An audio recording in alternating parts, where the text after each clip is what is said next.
Hey guys, Greg here, Bone Tactical. Got a bunch of really cool stuff and some really expensive stuff to do some unboxing on today. Great discount codes, so stay tuned. Questions and comments will be at the end. I will do questions and comments at the end. So go through just all this stuff I got over here first. The first thing is, all the links are in the description below, by the way. These are some pretty cool notebooks. This is a Cryptek Pink, but they're waterproof notebooks. All right, link in the description below, but it is MGear.io, waterproof notebook, like a survival type notebook. It has a couple different things in there, cool little pen, and then waterproof paper, all that kind of stuff. They come in different colors. Obviously, Cryptek Pink isn't the only color that they come in. We've got here a carbon fiber look, but I do like carrying a waterproof notebook. It is something that I like to carry. And then this just is a pretty, fancy, flashy one. So that's something cool. Check them out. Again, link in description below if you're looking for a waterproof notebook. Moving on up, we've got, this is from Feyachi. Okay, you guys have seen Feyachi has sent me a lot of different stuff. This is a red dot sight. We're going to do a little bit of a compare and contrast here between two of the, what in my opinion are the top budget-friendly optics. So this is, again, from Feyachi. It comes with a very high-speed CNC aluminum anodized mount, okay? So that's really cool. I have the two different options there. I can run it at a higher level. If I want to get it up off of the firearm, then I have this mount, and it's a very nice, well-made mount. One of the cool things about this iron sight here, this tube red dot sight here, is that it comes with the little thing on here to protect against the glare. It helps protect against the glare, okay? It comes with also the rubber protectors and all that kind of stuff. I really like this from Feyachi. And then we have the other version here, which is from MidTen, and this is a holographic version, okay? So we've got the holographic version here, and we've got the red dot version here, okay? So what's the biggest difference, you say? Here's the biggest difference, really. If I'm gonna be running a holographic sight like this one, and gonna be betting my life on it, I'm gonna only run it if I have backup sights as an option as well, okay? I'm gonna make sure that I have iron sights as a backup. Why? Because with just this, I can't necessarily make accurate shots out to extended distances if it goes down. If I have iron sights, then I can do that if in an emergency situation.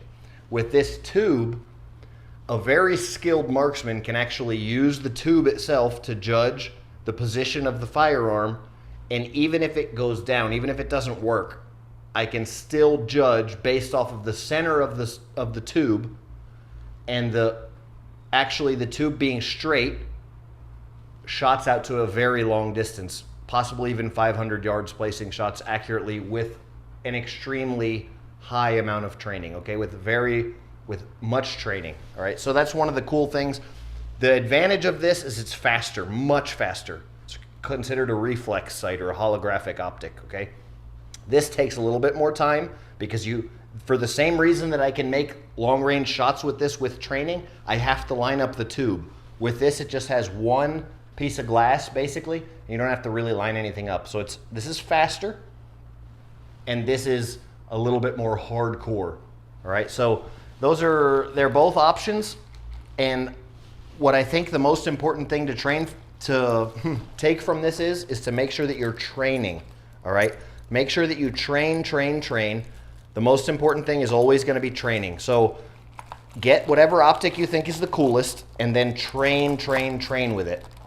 My recommendation is with a tube red dot optic, train with it off. Train with it, or at least get to the point where you can shoot well with it off, all right? And then that's when you know that you have a minimum level of efficiency with that sight or scope.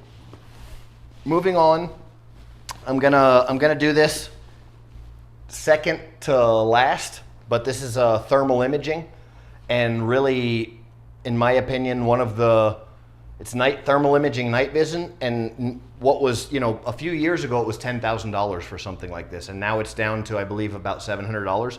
We'll discuss that in a minute. Right now, I'm going to talk about Bob and Brad and their massage gun. Okay, this is the C2 massage gun, and you guys, I don't know how many of you are familiar with my sports background. I played college football, coached college football, was a strength and conditioning coach at the University of Utah, and then I also have my degree in kinesiology. So I know a thing or two about muscle and recovery, and I will say I've seen these before, and they are very high-end, very nice massage guns, and it's basically for trigger point work or for actually massaging areas where you have a problem. And if you're an athlete or you work out a lot or something like that, these are huge. They've got all these different tips. This one's for, where you actually really need to get in deep on something. And then we've got, other tip here, which is like when I was in college, I used to use a racquetball and roll around on a racquetball on my, put the racquetball on the ground and use that, roll on top of it. This is a very fancier version of that. And then you've just got all of your different tips is a little bit harder. And then you've got this one, which is a greater surface area, but a little softer, depending on what you're trying to do. But I would highly recommend for any of you guys looking for, to be able to massage. I think the only thing is, only time will tell if I can actually use it myself on my back or neck. It may have to be one of the deals where you have to have somebody help you. So that might be something you want to take into consideration. You guys that have a significant other that might be willing to help you with that, that's a great choice. And I will say, guys, a lot of massage stuff is really gimmicky, and that is not gimmicky. That's just very highly functional, very well made, and it's not like a massage. Some of the very gimmicky things are like a massage curtain that you put over your seat, and then you sit on it and it like gets hot and cold and vibrates a little bit. That doesn't do much. You really want to be able to target the areas that you need to, and that massage gun does a lot. What it can basically do is, you guys that are married, for example, if your wife wants to help you use that, you can tell them where you need, where to put the thing, and doesn't, now a person who's maybe not a skilled massage therapist can help you with your pain, and you won't have to have that expense. You can just buy the pistol massage gun one time and then roll around. So all of this stuff is in the links below. Discount codes and links for all of this stuff is in the description below. This is the thermal imaging night vision, okay? Now you might say, what is thermal imaging night vision? Well, thermal imaging night vision, in this case, is night vision that instead of using infrared beam or projection, it uses it looks for heat. So it uses the heat signature, and it can actually reflect. So it has like some night vision capabilities, and then it also has some heat reception capabilities.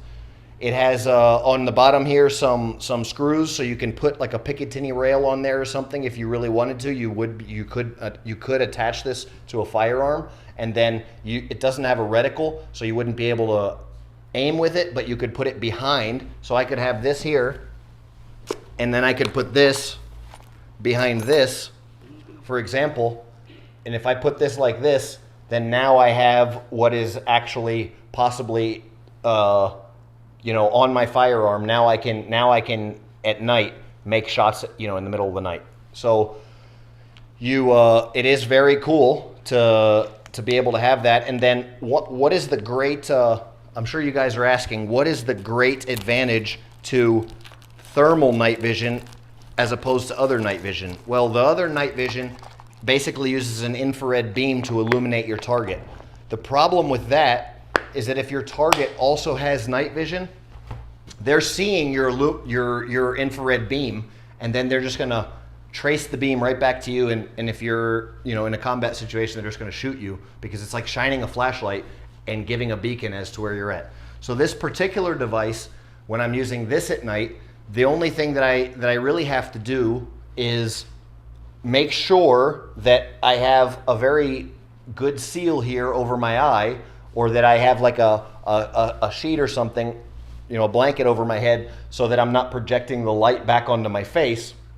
Because if I were to be an operator out in the field with a scoped rifle, for example, and even if I didn't have night vision, which there's been plenty of times out at night I didn't have night vision, and somebody might have something like this, that light that you're seeing inside this tube actually will reflect a little bit on your face, and then that would be something that a trained person can pick up on, and then you're making yourself a target as well. So there's a lot of things to consider, but at least this doesn't project infrared out, and then from there you just have to kind of consider how to mask that light that's shining out of it.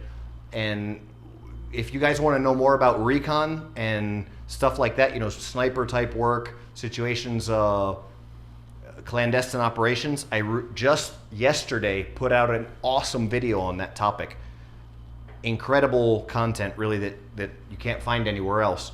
So basically you're going to want to check that out. And then I will integrate this into some future videos talking about more recon stuff. I just happened to put the first of 2 recon videos out. One was a recon, the one I put out yesterday was actual recon tactics, so teaching how to do recon, field recon, and then the reconnaissance, and then the other video that went out last week was recon EDC, recon kit. So really cool recon stuff. And then I will do a future video integrating some night vision and thermal stuff into the recon video series. If you guys are car buffs, or if you like vehicles and stuff like that, I've got an awesome lamp over here, LED light over here. And this LED light, I'll take some video questions and comments here in a second, but this LED light is the biggest, baddest light bar out there. So I'm gonna definitely put up a video testing this guy, but right now what we'll do is just kind of take a little look at her and see what we're looking at. You guys know that I've done a ton of projects with off-road vehicles, and you know, marine vehicles, boats, cars, everything like that, where I've modified, you know, a lot of different vehicles in my time, as you guys are well aware, being my followers. And so I do have quite a bit of experience with LED lights and light bars.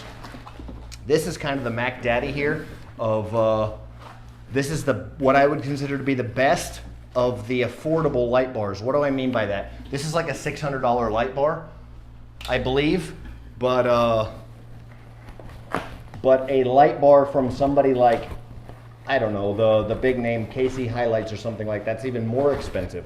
But what you're paying for a lot of times is a name with those guys, okay? So with this company here, you get a very high quality light, but it's a Chinese manufacturer. They're not hiding that it's a Chinese manufacturer, because almost all lights anymore are made in China anyway. Most light bars, I would say 90+% of light bars are made in China anyway. So this is just a Mac Daddy light bar, and I highly recommend Auxbeam. You guys haven't seen the F250 that I built. If you haven't, I've got several videos up here on the channel where I did some pretty intense modifications to that truck with Auxbeam products, and I have not used their light bar in particular yet, but I'm actually gonna be installing this and then showing you guys. One tip or trick is, if you don't get a high quality light bar like this, if you get a cheaper one, what I recommend doing is taking it, disassembling the entire thing, and then this faceplate, for example, where it meets the box, where it all comes together, put a bead of silicone on there.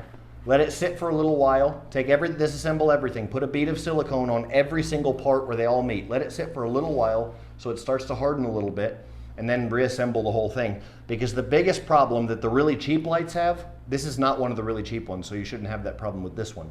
But the biggest problem that the really cheap lights have is that they're not sealed well. So with a little bit of silicone, even the cheap ones you can fix. But if you do want to get something that's a little bit better, higher, well-made. You know it's going to be bright. It comes with its definitely check out their warranty information, but even comes with a warranty. I have got stuff. I did get a whip from Auxbeam one time that didn't work, and no questions asked, they sent me a new one. Okay, their replacement whip. And actually the whip did work. It just had a bad LED cell. So what ended up, you guys can see in a recent video here, I installed the Auxbeam whips, and there was a little LED light that stayed on in the video, and somebody even mentioned in the comments, hey, that whip's broken. And I received it broken. It could have happened in shipping, of course. So it probably wasn't even a manufacturer error, but I contacted them and no questions asked, they sent me another one. So I've replaced that on my truck, and now I have the cool LED whips on my truck that, you know, they've got millions of colors and whatever, and change to the music and all that kind of stuff, controlled from your phone. I'm sure that this can also be controlled by your phone, and all kinds of, you know, this stuff is great technology. I'm just unboxing this one, so definitely I will I'll update you guys on how it goes and everything, but I'll probably answer a few questions now. If there's some questions on here, I will definitely check out these questions and then just give a couple comments to you guys who are, you know, interact with you guys before we close out here. Maccabeus is saying, everyday survival. Good afternoon, Greg. How you doing, buddy? Shout out to Chad Woodward. Strange and Unusual. Strange and Unusual commented his opinion that he believes a holographic sight is for CQC and the scope is for distance. In this case, that would be incorrect because they're both a one-time optic, right? Like I stated in the video, one just has they're both, you know, the same focal plane. One just has one piece of glass and the other has two. One's a tube and one is one piece of glass. So there's no magnification on either one of them. So neither one would be considered for distance in that case. Thank you for getting involved, though, Strange and Unusual. And I'm glad you commented that, because now you have the opportunity to expand your horizons a bit, and you know, we're all always learning every day. So definitely will always appreciate the feedback and the comments, really independently of whether they're correct or incorrect. You could say that they're always going to be constructive for everybody here. So it's great stuff to talk about. I am gonna sign out here in a few minutes. I will possibly take one last question. So I got questions, you know, coming in here, and don't really have a whole lot of time to do a bunch of them, but I'll take one more. Chic Outdoors said that he'd love to see a video on personal confidence building, and that would help implement gray man theory. So I will definitely take that into account and see what I can do as far as that goes. I do appreciate that, Chic Outdoors. And guys, thanks for watching. I hope you guys enjoyed the stuff that's in this video. If you like any of this stuff, if you want to purchase any of this stuff, again, it's all in the description below. Check it out, and a lot of it has a discount code for Bone Tactical. So, you know, great stuff. Thanks for watching. Bone out. Stay safe out there, guys.